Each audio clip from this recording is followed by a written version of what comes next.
Setelah melewati golden time selama 3 hari, tim Basarnas kini fokus mengeluarkan puluhan tubuh santri yang tertimbun di dalam reruntuhan bangunan pondok pesantren Al-Khosini di Sidoarjo, Jawa Timur.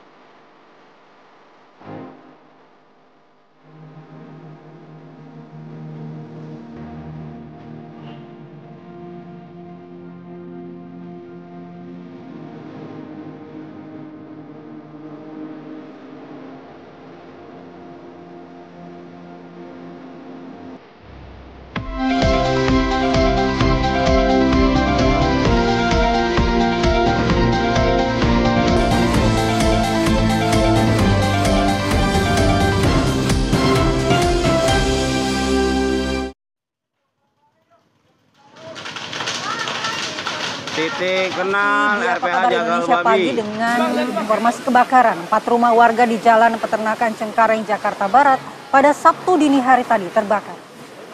Petugas pemadam kebakaran ini dibantu warga langsung berupaya memadamkan api, di mana sejumlah warga juga terlihat berupaya menyelamatkan barang berharga mereka dari kebakaran. Kebakaran ini diduga berasal dari korsleting listrik dari salah satu rumah warga dan kemudian menyambar ke bangunan lainnya. Api baru berhasil dipadamkan setelah 8 unit mobil pemadam kebakaran diterjunkan ke lokasi.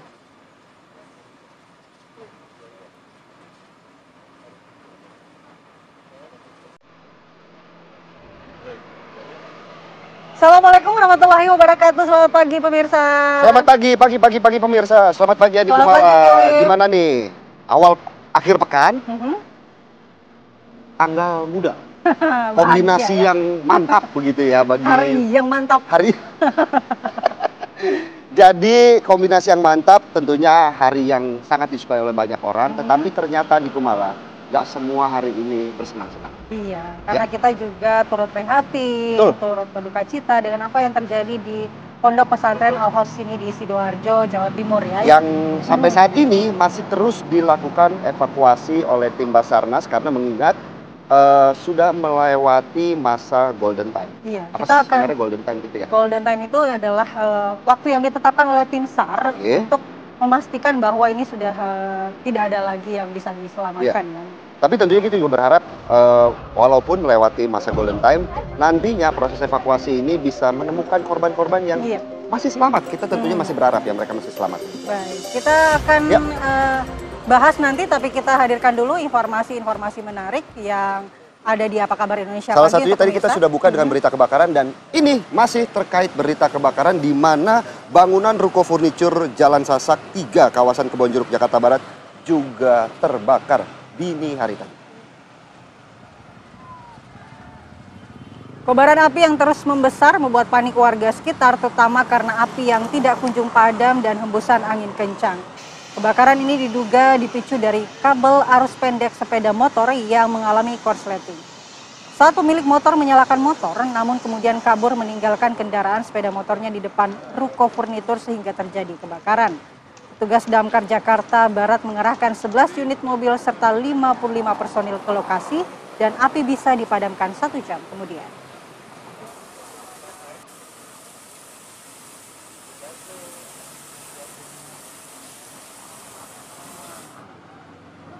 Masih kebakaran pemirsa, pom ini di Kampung Kiara Payung, Desa Mekarsari, kawasan Ngamprah, Kabupaten Bandung Barat, Jawa Barat meledak terbakar bersama 1 unit mobil saat melakukan pengisian stok BBM tadi malam. Petugas pemadam kebakaran Kabupaten Bandung Barat yang datang ke lokasi ini menerjunkan sebanyak 5 unit pancar, kemudian langsung berjibaku untuk memadamkan api. Peristiwa ini berawal saat pemilik pom ini mengisi stok BBM dari mobil, namun tiba-tiba saja timbul percikan api hingga terjadi ledakan. Insiden ini menyebabkan sang pemilik mengalami luka bakar cukup serius. Selain itu, ada 3 orang lainnya yang merupakan keluarga dari pemilik kios juga turut menjadi korban dengan luka bakar ringan. Keempatnya ini langsung dilarikan ke rumah sakit terdekat untuk mendapatkan penanganan perawatan.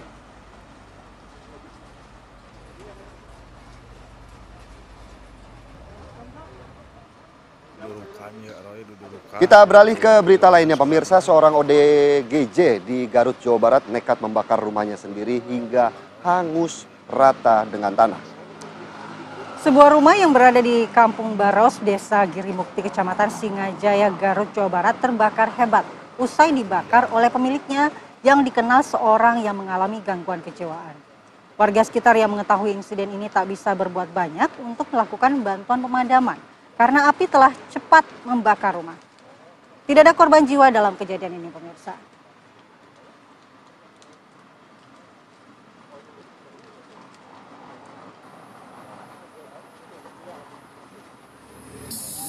Selanjutnya kita bergeser ke Banyumas, Jawa Tengah. Ya. Ini kebakaran motor di SPBU Cilongok, Kabupaten Banyumas, Jawa Tengah membuat panik pengendara motor yang sedang mengantri untuk isi BBM. Kita saksikan bersama-sama pemirsa, inilah detik-detik saat petugas SPBU Pageraji Cilongok, Kabupaten Banyumas, Jawa Tengah yang berupaya memadamkan api dengan alat pemadam ringan. Kebakaran terjadi setelah pengendara motor ini mengisi BBM dan beruntung tidak ada korban jiwa maupun luka dalam kebakaran motor di area SPBU ini. Namun korban tentunya mengalami kerugian material akibat motor yang biasa dipakainya ini hangus terbakar. Ya.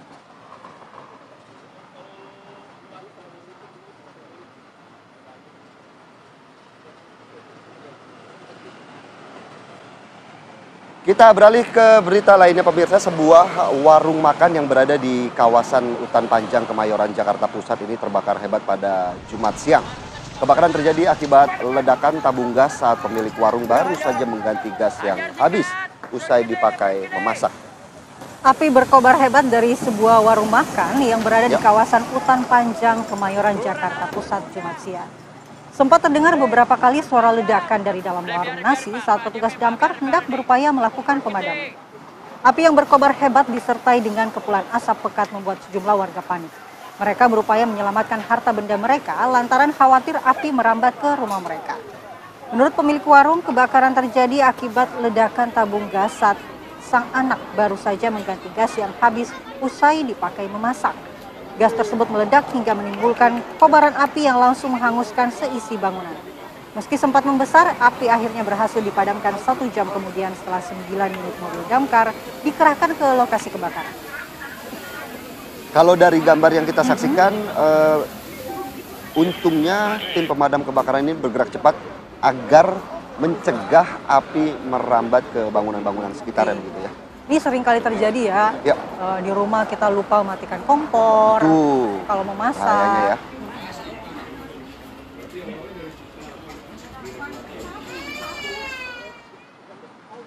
Kita ke informasi selanjutnya, pemirsa. 2 kelompok pelajar SMP di Kabupaten Pandeglang, Banten terlibat tawuran dengan menggunakan senjata tajam. Wah, ini kemudian paling viral. Sering ya.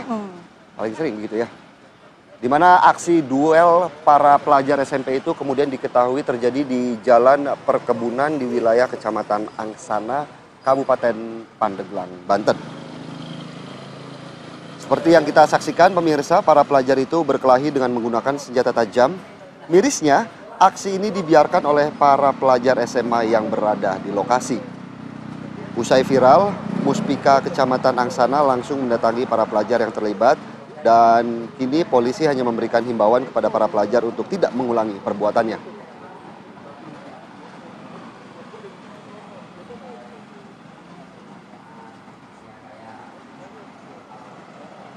Kita beralih ke berita lainnya pemirsa, mobil yang membawa rombongan penyanyi dangdut asal Madiun, Cantika Davinca, mengalami kecelakaan menabrak pemotor dan bengkel mobil. Ini terjadi di wilayah Magetan, Jawa Timur. Dan akibat kejadian ini, 2 orang tewas di lokasi kejadian. Ini adalah video amatir yang sempat direkam warga sesaat setelah terjadi kecelakaan itu di Jalan Raya Desa Tulung, Kecamatan Kawedanan, Kabupaten Magetan, Jumat malam. Akibat kejadian ini, pengendara sepeda motor dan rekannya yang merupakan pelajar SMP tewas di lokasi kejadian. Sementara 3 penumpang mobil termasuk sang biduan mengalami luka-luka. Menurut keterangan sejumlah saksi, kecelakaan ini berawal saat mobil berusaha untuk menyalip kendaraan di depannya. Namun dari arah berlawanan ada sepeda motor sehingga kecelakaan tidak terhindarkan dan mobil baru berhenti setelah menabrak bengkel mobil. Kasus kecelakaan ini ditangani oleh unit Gakum Satlantas Polres Magetan.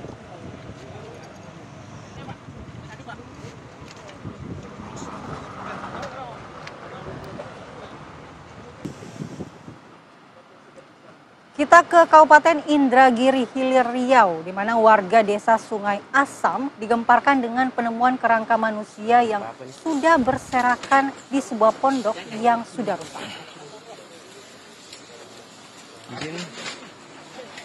Seperti inilah penemuan kerangka pertama kali diketahui oleh 3 warga yang sedang mencari ketam untuk umpan pancingan di sekitar parit. Ini di Paritanik ya, di desa Sungai Asam. Mereka melihat benda menyerupai tengkorak manusia berada di samping pondok kebun milik warga. Temuan ini kemudian dilaporkan kepada ketua RT dan kepala desa setempat, di mana kepala desa pun langsung melaporkan ke pihak kepolisian Polsek Kreteh. Pihak Polsek langsung berkoordinasi dengan pihak UPT Puskesmas Pulau Kijang untuk melakukan evakuasi. Dari hasil pemeriksaan pemirsa, dokter dari UPT Puskesmas menyebut bahwa kerangka tersebut ini diduga berjenis kelamin laki-laki, perkiraan usianya 40 tahun.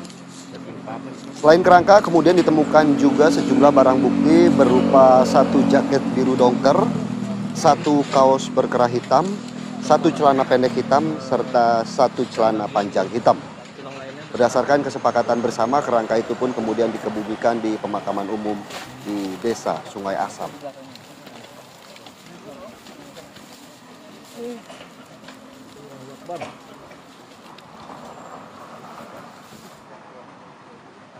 Pemirsa, Polda Metro Jaya menegaskan penyelidikan kasus kematian diplomat Kemenlu Arya Daru Pangayunan ini belum pernah dihentikan. Pihak polisi juga memastikan setiap bukti baru yang diajukan keluarga akan diteliti, termasuk peluang untuk dilakukan ekshumasi ulang. Informasinya akan kami hadirkan sesaat lagi. Anda masih bersama kami di Apa Kabar Indonesia Pagi. Pemirsa, Polda Metro Jaya menegaskan penyelidikan kasus kematian diplomat Kemenlu Arya Daru Pangayunan belum pernah dihentikan. Ya, di mana polisi juga memastikan setiap bukti baru yang diajukan pihak keluarga akan diteliti, termasuk peluang untuk dilakukannya ekshumasi ulang.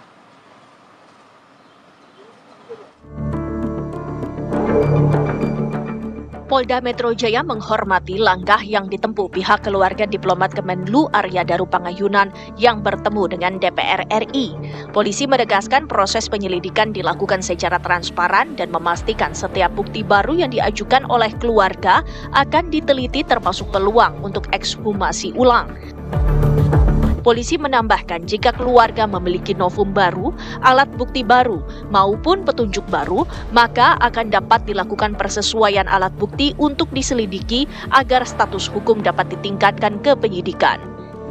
Direktorat Reserse Kriminal Umum Polda Metro Jaya belum pernah menghentikan penyelidikan perkara kasus dengan korban inisial ADP, ya. Dan hingga saat ini salah satu barang bukti yang hilang yaitu handphone masih dicari dan penyelidik masih berupaya untuk menemukan barang bukti tersebut berada. Hingga kini, Direktorat Reserse Kriminal Umum Polda Metro Jaya telah memeriksa 24 saksi, termasuk saksi kunci dan sopir taksi yang disebutkan dalam rilis sebelumnya. Dari Jakarta, Yunike Suwandi, Taufik Muharfan, TV One mengabarkan.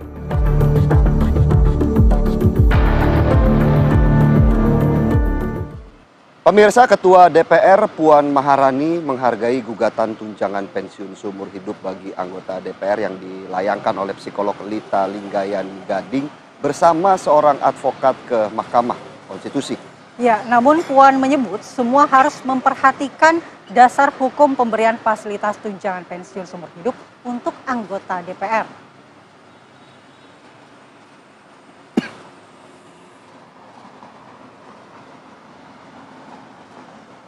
Gugatan penghapusan tunjangan pensiun seumur hidup anggota DPR ke Mahkamah Konstitusi atau MK.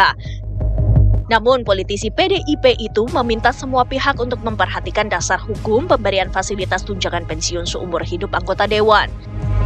Puan menyebut semua ada aturannya. Katanya untuk menghapus aja tunjangan DPR. Ya, kita hargai aspirasi, tapi semuanya itu ada aturan yang kita lihat dulu aturannya, jangan Maksudnya tidak bisa kita hanya berbicara kepada satu lembaga atau lembaga, tapi aturannya ini kan menyeluruh, jadi kita lihat aturannya aja. Sebelumnya, gugatan aturan jatah pensiun bagi anggota DPR RI digugat psikolog Lita Linggayani Gading bersama advokat bernama Syamsul Jahidin. Mereka meminta kepada majelis hakim untuk menghapus hak pensiun yang diterima oleh para anggota DPR. Sebagai pemohon, Lita menegaskan bahwa dirinya tidak rela uang pajak yang dibayarkannya kepada negara digunakan untuk menanggung pembayaran pensiun bagi anggota DPR yang hanya 5 tahun menjabat di parlemen. Tim TV One mengabarkan.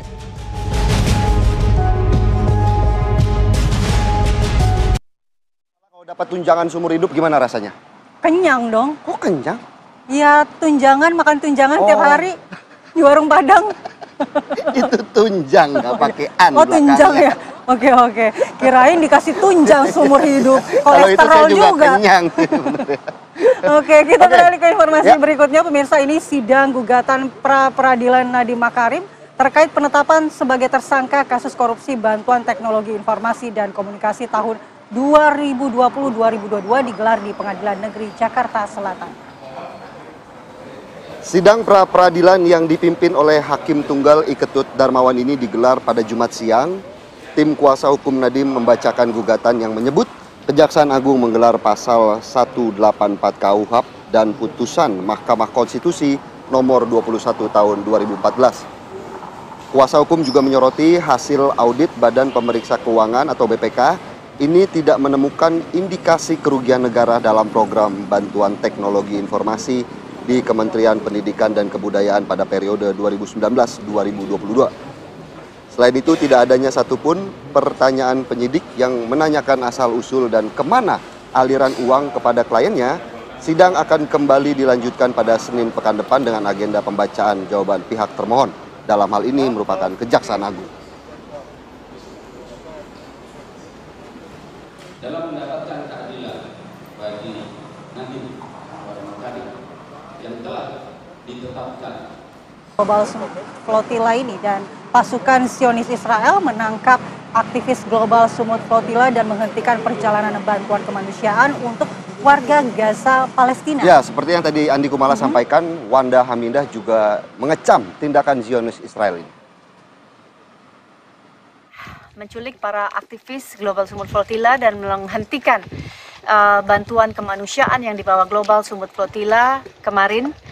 Dan seperti teman-teman tahu bahwa Global Sumut Flotilla adalah aksi solidaritas untuk rakyat Palestina dan aksi kemanusiaan untuk membawa bantuan kemanusiaan seperti susu formula, makanan, alat penyaring air, dan juga mesin oksigen kepada rakyat Palestina. Dan saat ini dalam kondisi Global Sumut Flotilla telah dihentikan di perairan internasional dan juga telah dihentikan oleh Zionis Israel di perairan Palestina. Dan ini adalah tindakan ilegal karena perairan tersebut bukan milik Zionis Israel. Dan ini adalah tindakan ilegal karena menghentikan bantuan kemanusiaan adalah tindakan ilegal karena tindakan solidaritas dan misi kemanusiaan ini telah dijamin oleh Mahkamah Internasional. Mahkamah Internasional atau ICJ mengatakan bahwa Israel telah melakukan genosida. Mahkamah Internasional atau ICJ telah mengatakan tidak ada yang boleh menghalangi misi kemanusiaan untuk memberikan bantuan kemanusiaan terhadap rakyat Palestina.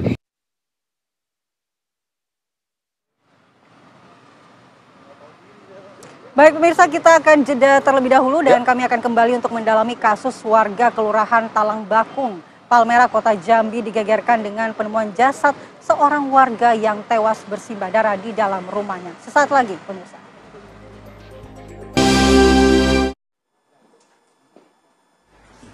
Pemirsa, jajaran Direktorat Reserse Narkoba Polda Bali menemukan kebun ganja yang ditanam dengan cara hidroponik di dalam rumah kontrakan milik pasangan suami istri warga negara asing di Denpasar, Bali. Dan seperti inilah ruangan kamar rumah kontrakan yang dihuni warga negara asing berinisial NR berusia 31 tahun asal Belanda. Di mana pelaku ini bersama istrinya berinisial KV berusia 33 tahun asal Rusia yang menyulap rumah kos-kosannya ini menjadi kebun ganja hidroponik. Petugas menemukan tanaman ganja dalam jumlah besar yang terbagi dalam beberapa area seperti pembibitan, penanaman, hingga kebun ganja yang sudah siap panen. Pelaku membuat kebun ganja layaknya laboratorium rahasia dengan sistem pendingin, kemudian ditambahkan pengaturan pencahayaan dan suhu ruangan, kemudian ada juga pemupukan dan diawasi dengan CCTV. Hasil kebun ganja ini diduga akan diedarkan ke sesama wisatawan asing yang berlibur ke Bali.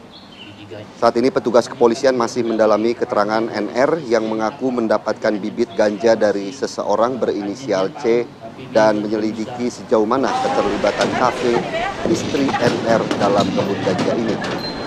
Tersangka akan dijerat pasal 111 Undang-Undang Narkotika dengan ancaman pidana maksimal 20 tahun penjara hingga seumur hidup.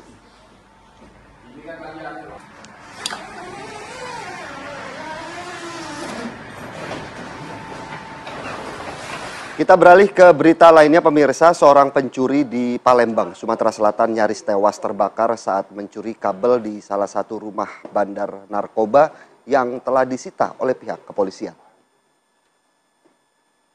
Sebelumnya sempat beredar luas video yang memperlihatkan satu unit rumah mewah 2 lantai di Jalan Jenderal Ahmad Yani, Kecamatan Jakabaring, Palembang, terbakar pada Rabu siang 1 Oktober 2025. Menurut warga sekitar, saat kebakaran terjadi, seorang pencuri keluar dari rumah sambil membawa kabel hasil curian.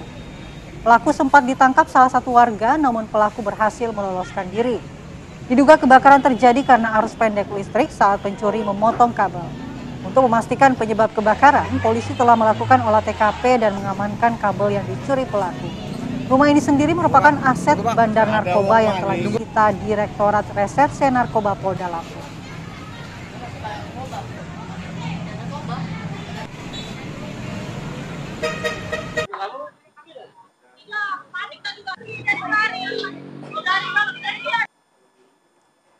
Kita ke kabar lainnya, seorang suami di Goa, Sulawesi Selatan tega membunuh istrinya dengan sebilah pisau. Usai membunuh pelaku, melarikan diri ke kebun kopi dan memilih mengakhiri hidupnya dengan cara menikam perutnya. Syam Sinar berusia 36 tahun ini ditemukan tewas mengenaskan di rumahnya di Desa Bonto Tanga, Kabupaten Goa, Sulawesi Selatan, di mana ibu 2 anak ini tewas dalam kondisi penuh luka tusuk dan sayatan senjata tajam. Korban tewas akibat dibunuh oleh suaminya sendiri bernama Amin Manganga berusia 41 tahun. Ironisnya, usai membunuh istrinya dengan senjata tajam, pelaku kemudian kabur ke kebun kopi dan memilih mengakhiri hidupnya dengan cara menusuk dirinya sendiri. Diduga pelaku tega membunuh istrinya karena mengalami depresi sejak pelaku bekerja sebagai TKI di Malaysia selama 1 tahun terakhir.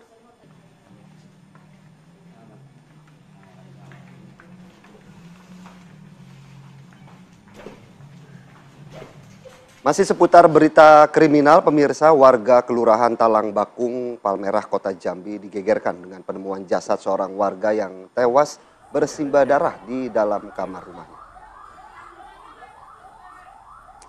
Korban diketahui berinisial ND, merupakan seorang pengusaha jual beli mobil. Polisi yang mendapat laporan segera melakukan olah TKP dan membawa mayat korban ke Rumah Sakit Bayangkara, Kota Jambi untuk diotopsi. Kasat Reskrim Polresta Jambi menduga terbunuhnya wanita pengusaha ini merupakan korban perampokan.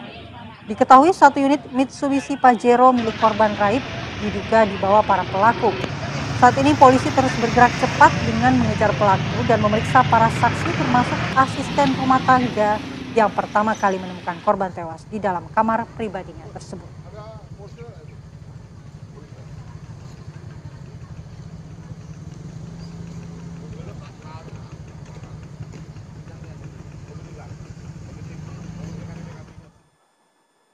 Apakah benar kasus ini adalah kasus perampokan atau mungkin pembunuhan yang direncanakan? Kita akan bergabung dengan Kombes Pol Boy Sutan Binanga Siregar, Kapolresta Jambi. Selamat pagi Pak Kapolres. Selamat pagi Pak Kapolres. Selamat pagi, Mbak, Mas.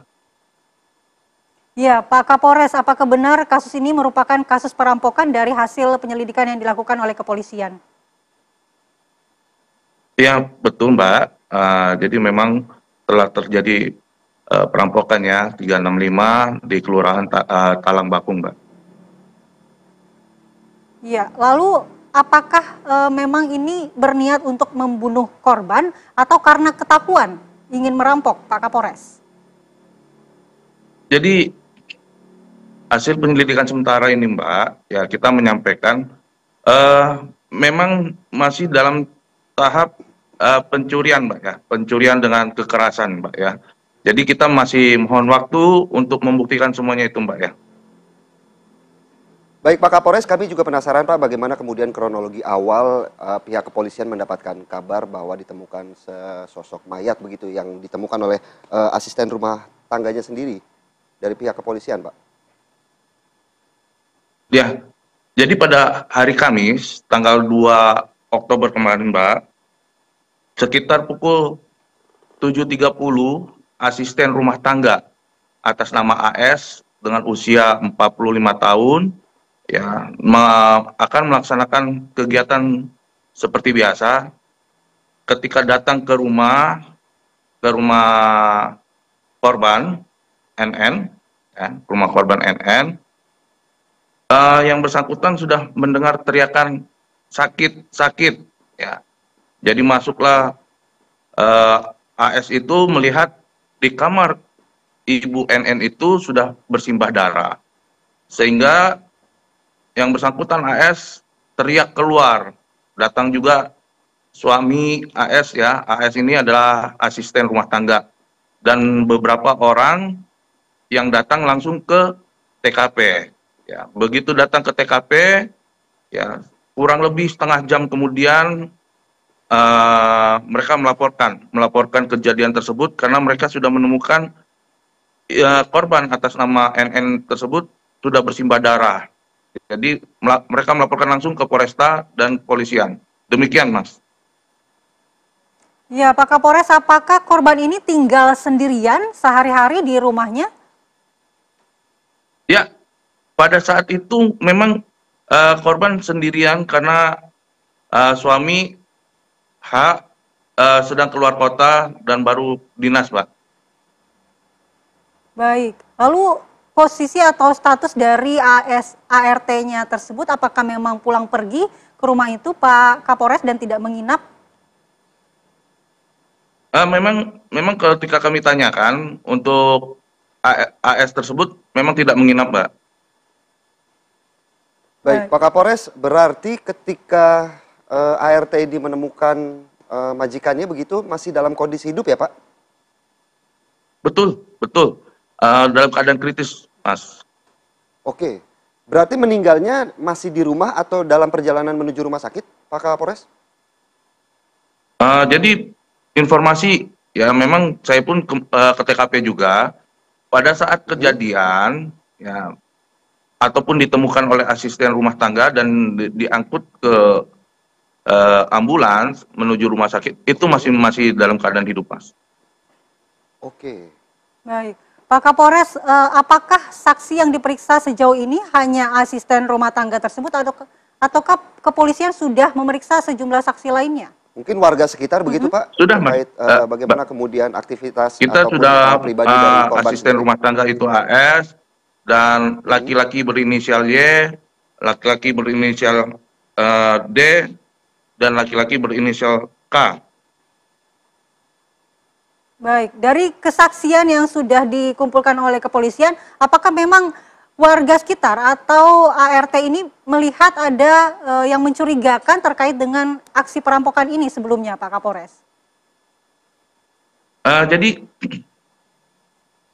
aksi perampokan ini ya belum ada titik terang, tapi tentunya hasil dari WA daripada suaminya mengatakan bahwa mereka akan melaksanakan jual beli kendaraan. Ya, dari WA tersebut mereka memang akan bertemu dengan pembeli, ya pembeli. Namun karena suami belum ada, istrinya sudah di sana di rumah, mereka masih kontek-kontekan tuh Mbak, masih kontek-kontekan. Oh, alhamdulillah mobil sudah laku. Ya, jadi begitu WA itu mengatakan pingin ketemu, maka keluarga tersebut memang ingin bertemu dengan pembeli ya. Yang kita tidak tahu bahwa ternyata pembeli tersebut adalah orang yang melakukan tindakan perampokan, pencurian dengan kekerasan, Mbak. Baik, dari penyelidikan pihak kepolisian, apakah hanya mobil yang kemudian dibawa kabur oleh pelaku atau mungkin ada barang berharga lain yang juga ikut dicuri, Pak? Ya, untuk sementara 1 unit mobil Pajero warna putih dan 1 unit iPhone 16 Pro Max, Mbak. Mas. Oke. Baik, nanti konstruksi hukumnya akan seperti apa kepada para pelaku, Pak Kapolres? Ya, sesuai dengan aturan, Mbak, 365 bahwa dengan pelaku melakukan pengerusakan maupun juga penganiayaan, sehingga hukuman maksimalnya itu 12 tahun, Mbak. Baik, terima kasih Pak Kapolres Kombes Pol Boy Sutan Binanga Siregar atas waktunya bergabung di Apa Kabar Indonesia Pagi dan selamat bertugas kembali Pak Kapolresta. Selamat pagi Pak Kapolres. Terima kasih. Selamat pagi. Dan pemirsa, Apa Kabar Indonesia Pagi masih akan kembali di segmen selanjutnya. Kami akan hadirkan berita setelah melewati Golden Time selama 3 hari. Tim Basarnas kini fokus mengeluarkan puluhan tubuh santri yang masih tertimbun di dalam reruntuhan bangunan Pondok Pesantren Al-Qazini di Sidoarjo, Jawa Timur. Sesaat lagi.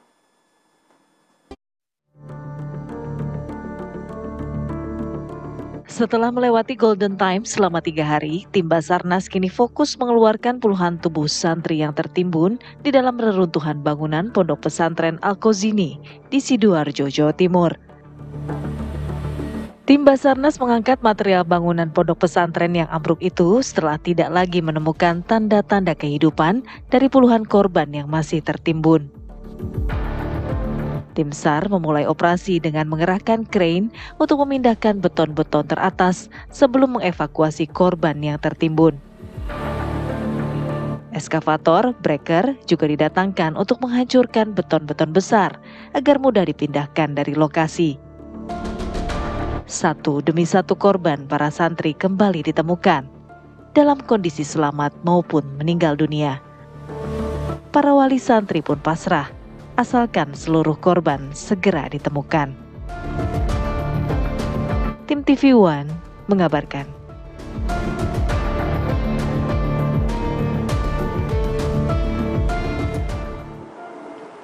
Ya, miris ya Andi Kumala ya, walaupun mungkin beberapa pihak sudah menilai proses evakuasi ini sudah melewati masa golden time, kemungkinan para korban masih hidup.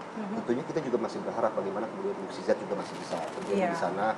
Evakuasi menggunakan alat berat masih bisa menemukan korban-korban yang mungkin masih bisa selamat. Iya, ini menyisakan duka mendalam. Betul. Dan kita terus memantau bagaimana proses evakuasinya di lapangan. Ya. Dan namun kita juga ingin membahas dari sisi medis forensik ya, karena Ya. setiap korban baik itu yang selamat maupun yang meninggal dunia tentu tubuhnya menyimpan cerita. Betul. Sudah ada narasumber kita di studio, ada Dr. Sofiana, dokter forensik. Selamat pagi, assalamualaikum Selamat dok. pagi. Selamat pagi Mbak Mala, selamat pagi Mas. Sebelum kita ke dokter, kita akan mendengar dulu bagaimana update terkini di TKP. Sudah ada rekan kami Yasin Idris di Ponpes Al-Qazini Sidoarjo. Selamat pagi Yasin, informasinya evakuasi terus dilakukan selama 24 jam dengan sistem shift tiap 2 jam. Apakah saat ini masih terus berlangsung Yasin? Ya, benar sekali. Selama 24 jam masih terus dilakukan dengan shift pergantian selama 2 jam tadi untuk menjaga tentunya stabilitas emosi dan juga fisik dari tim SAR dan juga tim pembersihan di lokasi evakuasi. Dan sampai dengan saat ini pun kami pantau masih terus dilakukan. Bahkan kami tadi mendengar ada penemuan 1 jenazah lagi yang nanti akan kami konfirmasi apakah itu ditemukan pada dini hari tadi atau pada pagi hari ini tadi, karena sampai dengan saat ini total korban meninggal dunia yang sudah ditemukan terupdate sudah mencapai 14 jenazah yang sudah dibawa ke Rumah Sakit Bayangkara Surabaya, Jawa Timur. Nah, saya saat ini mengabarkan langsung dari posko di tempat wali santri menanti juga memantau tentunya dengan berbagai doa yang mereka panjatkan supaya anak keluarga yang masih hilang ini dapat segera bertemu. Saya juga akan mengajak Anda untuk berbincang pemirsa untuk mendengarkan bagaimana sih suara hati dari wali santri di hari ke-6 proses evakuasi di mana kurang lebih masih sekitar 50-an yang dinyatakan hilang. Dan saat ini sudah bersama dengan saya salah satu wali santri yang saya juga mendengar beliau juga datang dari luar kota. Ibu, assalamualaikum. Waalaikumsalam. Ibu dengan ibu siapa, Bu? Ibu Nasia. Ibu Nasia, kami dari TV One sebelumnya ikut bersedih juga, Bu, ya, atas musibah yang menimpa ibu dan keluarga. Bu Nasia, kami juga ingin bertanya, Bu, kalau Ibu Nasia sendiri anaknya usia berapa, Bu, yang ikut menjadi korban? Memasuki usia 16 tahun. 16 tahun, berarti di pondok pesantren ini sudah berapa lama, Bu Nasia? Sudah hampir 2 tahun. 2 tahun. Dan Ibu sendiri 2 tahun setengah ya. Dan Ibu sendiri saya dengar katanya baru tiba dari Bangka Belitung, betul, Bu? Betul. Kapan Ibu mendengar informasi ini, kemudian apakah Ibu langsung berangkat ke sini, Bu? Waktu saya dengar itu selesai sholat maghrib, pas kejadiannya saya nggak tahu, cuman saya dikabari saudara saya yang masih di Bangka Selatan. Dia bilang ada kabar bahwa pondok pesantren di sini katanya ambruk, dan jadi saya tengok di TV ternyata benar. Saat saya mendengar tidak langsung pulang ke Madura, tapi saya masih menunggu semalaman untuk mendapatkan kabarnya. Masih belum ada kabar. Dan sampai saat ini masih belum ada kabarnya. Kalau adik sendiri namanya siapa, Bu? Muhammad Nasihuddin. Nasihuddin, berarti kelas 2 SMP, Bu, ya? Iya, kelas 2 SMP. Panggilannya siapa, adik, Bu? Nasi. Nasi. Berarti Bu sendiri, Bu Nasia, terakhir kali komunikasi sama adik Nasi kapan, Bu? 10 hari sebelum kejadian.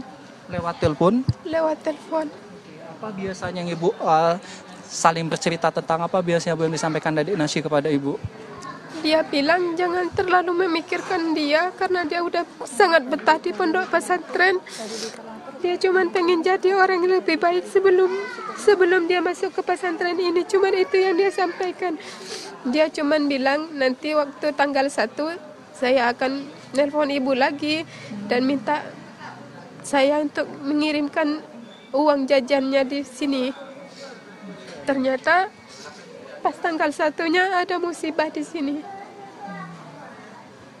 Masya Allah, berarti adik hatinya mulia banget, Bu, ya. Tidak ingin membebani ibu dan keluarga gitu ya, jangan tidak memikirkan. Dan ya tadi pemirsa, nasnya dengan bencana ini tanggal 1 yang diharapkan adik Nasi untuk bisa ditelepon oleh ibunya, ternyata terjadi peristiwa ini. Kemudian ibu sendiri melihat, memantau proses evakuasi. Bu, apakah ibu sedikit mengobati kesedihan ini, Bu? Udah pasrah, udah nggak mikir yang macam-macam lagi. Cuman segera ketemu sama jenazah anak saya, jadi bisa segera dibawa pulang. Rencananya, Bu, kalau misalnya nanti sudah teridentifikasi, kemudian mau dibawa ke Bangka Belitung apa Madura, Bu? Masih butuh kompromi sama saudara yang di sini sama yang di sana juga. Tepatnya mungkin ke Madura saja ya, karena kalau ke Bangka terlalu jauh gitu kan. Jadi di sini aja, di Madura. Ibu Nasia atau kakaknya Ibu sendiri selama menunggu di sini sudah sempat mendapatkan pernyataan belum, Bu? Mungkin dari pihak pondok pesantren atau bagaimana prosesnya pada saat evakuasi, pada saat sholat asyar itu udah ada pandangan belum, Bu? Belum. Saya sempat tanya sama gurunya juga, masih belum ada titik terang tentang anak saya. Jadi masih menunggu di sini. Baik. Ibu, ini kan proses evakuasi memang beberapa wali santri menuntut dipercepat karena sudah memasuki hari ke-6 supaya nanti apabila ditemukan meskipun dalam keadaan meninggal dunia masih bisa dalam keadaan utuh dan baik gitu. Nah, Ibu sendiri melihatnya di hari ke-6 ini bagaimana, mungkin harapannya dengan tim SAR gabungan seperti apa, Bu Nasia? Ya, harapan saya semoga cepat-cepat ditemukan, terutama untuk anak saya dan juga para santri yang masih terjebak di dalam sana. Karena kami kan udah terlalu lama juga di sini, jadi mikirin kondisi kami yang di sini mungkin udah gimana gitu kan. Jadi harapan kami untuk tim SAR-nya semoga ada jalan yang dipermudahkan gitu kan, jadi bisa segera ditemukan, dalam pencariannya itu juga cepat gitu. Ibu Nasya, tentu kami dari pemirsa TV One ikut mendoakan Bu ya, kalaupun misal nanti ada kebesaran Allah gitu ya, semoga bisa ditemukan dalam keadaan selamat Bu ya. Kalaupun nanti sudah tadi Bu sampaikan menerima takdir jika ditemukan dalam keadaan meninggal dunia, insya Allah denasi dalam jalan jihad di sisi Allah gitu Bu ya. Meninggalnya pun pada saat usai sholat asar gitu. Ibu yang kuat Bu ya. Kami ikut mendoakan juga untuk Ibu dan juga keluarga yang sudah datang jauh-jauh tentunya untuk memantau langsung proses evakuasi yang ada di sini pemirsa. Ibu, terima kasih banyak Bu ya. Nah pemirsa, saya akan mengajak Anda untuk melihat perkembangan di posko ini sendiri. Saat ini juga masih dilakukan proses pemantauan yang dilakukan oleh wali santri. Nah saat ini ternyata lagi ada penjelasan yang diberikan oleh Kepala SAR Surabaya, itu Pak Nanang Sigit, kepada wali santri yang memang di depan televisi ukuran besar ini tidak pernah kosong dari pantauan mata para wali santri yang selalu memantau selama 24 jam secara bergantian, mulai dari orang tuanya, kemudian omnya, adiknya, kakaknya, untuk terus memantau sehingga pada saat ada penemuan jenazah, harapan mereka sangat besar sekali bahwa yang ditemukan itu adalah keluarga mereka. Nah ini kalau kita lihat ada sedikit dialog ya kalau kita pantau di sini antara keluarga wali santri dengan Pak Nanang Sigit yang mencoba menjelaskan proses evakuasi yang dilakukan di sana. Nah pemirsa, di sini jadi wali santri ini bisa memantau langsung selama 24 jam. Coba sekarang kita juga sedikit berbincang lagi dengan beberapa wali santri yang ada di sini. Tadi saya juga sempat memantau sejak pagi sekitar pukul 6 sampai dengan saat ini ada salah satu ibu juga yang masih duduk di sini. Ibu, izin nanya dikit Bu ya. Ibu dengan Ibu siapa Bu? Ibu Fatimah. Ibu Fatimah. Tadi saya memantau Ibu, saya dari jam 5:30 di sini Bu Fatimah duduk di sini sampai sekarang bertahan Ibu. Ibu jadi menyaksikan layar di depan Bu, apa harapan Ibu dari pagi tadi sampai dengan saat ini sudah 2 jam? Mresani putune kersane ndang ketemu. Nek sampun ketemu niku ayem, Pak. Oke, jadi berarti putunya Ibu, cucunya Ibu ya. Harapannya supaya semoga ketemu. Usianya berapa cucunya Ibu? 18 pun. Nggih. Kalau Ibu sendiri terakhir komunikasi dan cucu Ibu sejak kapan? Ya kalau pulang ke desa. Oke, Ibu tantenya juga, keluarga juga. Pulang ke desa berapa lama yang lalu, Bu? Ibu siapa, Bu? Ibu Supia. Ibu Supia. Iya, kalau pulang ke desa ketemu kan 1 kali itu apa jenenge? Apa? Ya enggak sebulan, 3 bulan. Kalau ada dari sekolahan ke desa gitu. Tadi ya lama nggak ketemu, ini sudah lama nggak ketemu anaknya ini. Nah, terus jadi ada kejadian ini. Saya di sini, di Sidoarjo sini. Jadi Bu yang memantau karena lokasi lebih dekat juga ya Bu ya. Oke. Jadi selama sekitar 6 hari ini memantau di layar, gimana Bu harapan besarnya Bu? Supaya yang ketemu, yang itu loh. Supaya yang lekas ketemu gitu loh Mas, biar orang tua ini lekas ya Allah gitu loh, nanti ayam gitu loh, udah ketemu, udah ditemokne ayam. Terima kasih banyak Ibu. Pemirsa, meskipun lebih dari 2 jam saya melihat neneknya dari salah satu santri yang hilang, tapi senyuman tetap ada ya. Tentu harapan besar neneknya pada saat menyaksikan proses evakuasi di layar lebih dari 2 jam, dia tetap berharap dengan ketemunya cucunya bisa membuat hatinya lebih legowo dan juga lebih adem. Sementara itu dulu malah Philip. Baik, terima kasih Yasin untuk laporannya. Tentunya kita juga miris dan juga ikut berdoa bagaimana melihat para wali santri yang tidak henti-hentinya memantau informasi di sana, juga memanjatkan doa agar mereka yang masih hilang ini bisa ditemukan baik dalam kondisi hidup maupun meninggal dunia begitu ya. Tapi kalau berbicara mati ataupun meninggal dunia ataupun masih hidup juga pastinya Dr. Sofi punya catatan tersendiri bagaimana kemudian melihat hasil dari reruntuhan kemudian sudah melewati masa golden time, apakah masih ada kemungkinan mereka yang masih dinyatakan hilang ini untuk masih bisa hidup walaupun kecil begitu, Dok? Namun sebelumnya saya turut berduka juga ya. Kami turut berduka, semoga diberikan yang terbaik ya sama Tuhan atas musibah ini.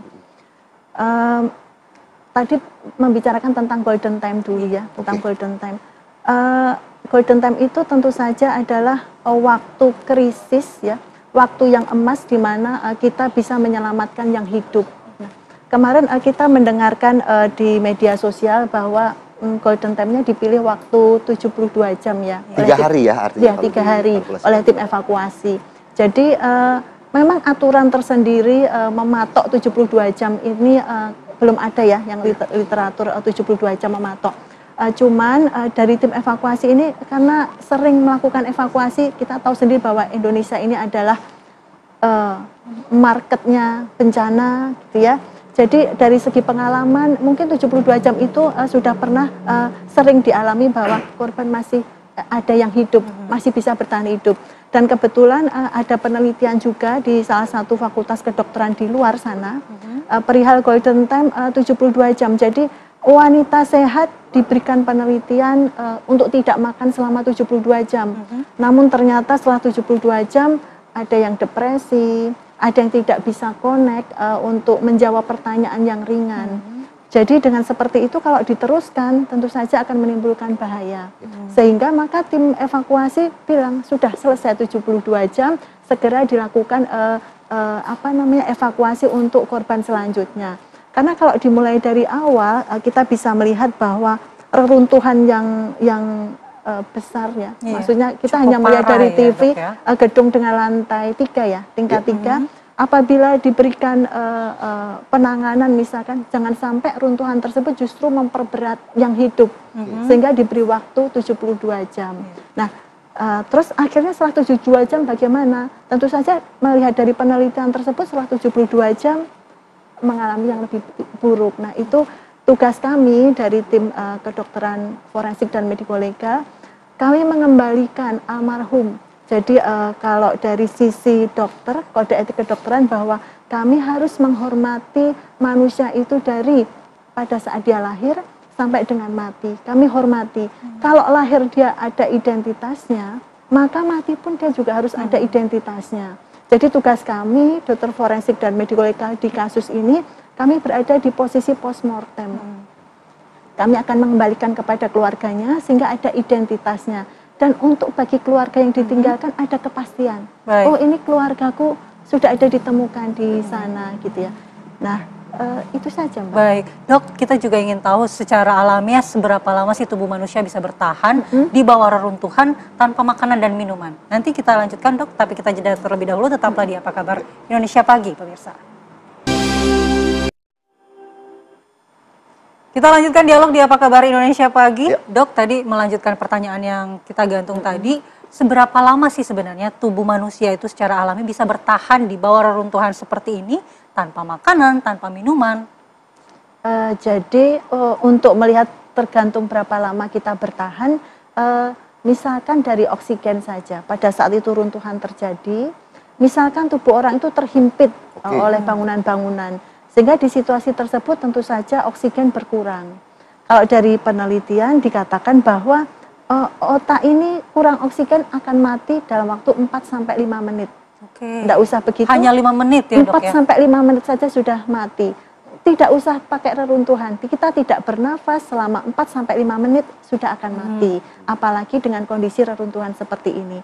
Tentu saja akan tergantung ya, tergantung dalam artian dalam kondisi ruangan yang luas dengan kondisi manusia yang ada di situ sedikit, tentu saja harapan untuk hidup lebih besar dong daripada ruangannya sempit dengan kondisi orang yang banyak, gitu ya. Karena mereka membutuhkan oksigen. Terus bisa jadi akibat reruntuhan, jadi bukan harus reruntuhan kemudian menimbulkan kematian, ada prosesnya. Siapa tahu reruntuhan tersebut menimbulkan luka pada tubuh yang resiko perdarahannya besar. Jadi misalkan reruntuhan mengenai pembuluh darah besar yang ada di tubuhnya, atau mungkin mengenai tengkoraknya, atau mengenai paha yang ada pembuluh besar di situ. Maka dengan ada perdarahan kurang lebih 1.500 cc, cepat sekali akan menimbulkan kematian. Tapi kalau dari kasus seperti ini dok, apakah Dr. Sofi sendiri pernah melihat bagaimana kemudian kemungkinan itu untuk hidup masih bisa muncul? Biasanya dari sisi Seperti apa? Jadi kemungkinan hidup kita tadi lihat ya, kembali lagi ke golden period. Jadi tim evakuasi itu mungkin ya, karena memang tidak ada di literatur yang memastikan harus 72 jam, itu bisa jadi berdasarkan pengalaman. Karena kan ya tahu sendiri ya bahwa Indonesia adalah gudangnya supermarketnya bencana. Sehingga dari pengalaman ternyata diketahui 72 jam masih bisa hidup loh tanpa pasokan apapun. Dan ternyata di penelitian yang sudah saya sebutkan bahwa penelitian sebelumnya dikatakan di luar sana di Fakultas Kedokteran dari 15 wanita yang sehat secara fisik, secara psikis, dia tidak diberi makan selama 72 jam. Akhirnya dia mengalami depresi, dia mengalami tidak connect dengan pertanyaan yang mudah. Jadi sehingga kalau dilanjutkan tentu saja akan resiko kematian lebih besar. Halusinasi juga seperti itu ya dok? Karena kan banyak santri yang selamat menceritakan mereka berhalusinasi. Sampai halusinasi. Dari penelitian tersebut berarti sesuai kan ya. Baik dok, kalau misalnya faktornya apa sih yang paling berpengaruh menjadi penyebab mati pada saat ada peristiwa seperti ini, terjepit dalam reruntuhan? Apakah kehabisan oksigen atau luka yang ditimbulkan dari reruntuhan itu? Ya. Sebenarnya inilah kehadiran ilmu kedokteran forensik dan medikolega ya. Jadi bahwa apakah reruntuhan itu langsung menyebabkan kematian kan belum tentu. Banyak faktor yang menyebabkan akibat musibah ini menimbulkan kematian. Bisa jadi karena ini kan memang kondisinya anak-anak ya. Kalau misalnya di daerah tersebut, di ruangan tersebut ada yang usianya sudah tua, bisa jadi dia ada sakit dulu atau sakit jantung dulu baru tertimpa reruntuhan kemudian meninggal. Atau mungkin reruntuhan tersebut menimbulkan pecahnya pembuluh darah yang besar atau robekan pada tubuh yang menimbulkan pembuluh darah besarnya putus sehingga menimbulkan perdarahan 1.500 pasti akan menimbulkan kematian. Atau misalkan terjadi luka, luka itu maksudnya patah tulang gitu ya. Patah tulang yang mana? Kalau patah tulangnya di batang otak, tentu saja langsung segera menimbulkan kematian. Kalau patah tulangnya di kaki atau di tangan, lama-lama menimbulkan infeksi, lama-lama juga akan menimbulkan kematian. Tapi biasanya sulit nggak sih dok untuk melakukan identifikasi dari hasil korban-korban seperti ini tuh ada kesulitan tersendiri kan dok? Tapi nanti dijawabnya di segmen selanjutnya ya. Tentunya kami akan break terlebih dahulu, pemirsa, kami akan kembali sesaat lagi.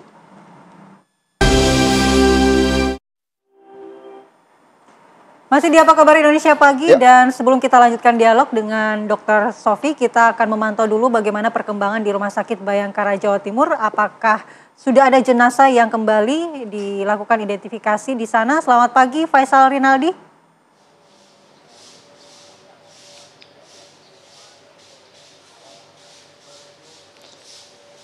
Ya Faisal, apakah sudah ada jenazah yang kembali ditemukan dan dibawa ke RS Bayangkara? Ya baik Mala, untuk saat ini ada beberapa jenazah yang memang sudah dibawa ke Rumah Sakit Bayangkara Polda Jawa Timur Surabaya.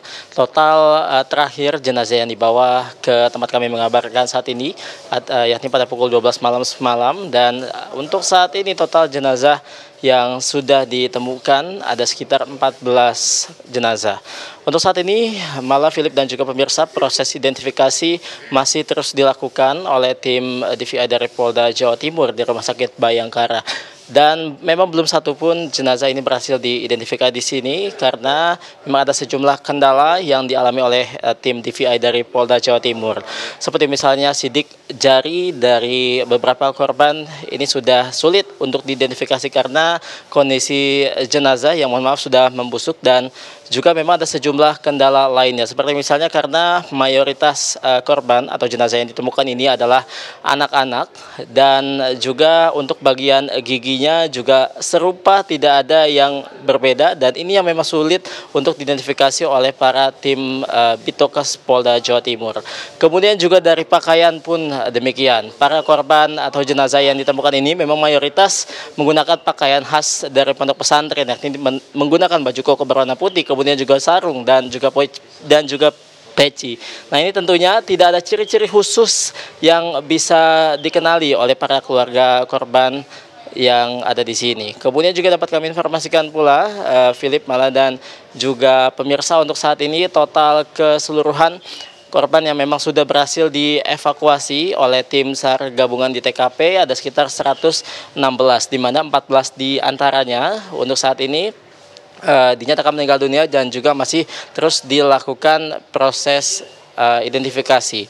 Kemudian kami akan masih terus menunggu Mala, Philip dan juga pemirsa sebenarnya bagaimana proses identifikasi di sini dan juga apakah hari ini akan ada jenazah yang memang berhasil diidentifikasi oleh tim DVI dari Polda Jawa Timur.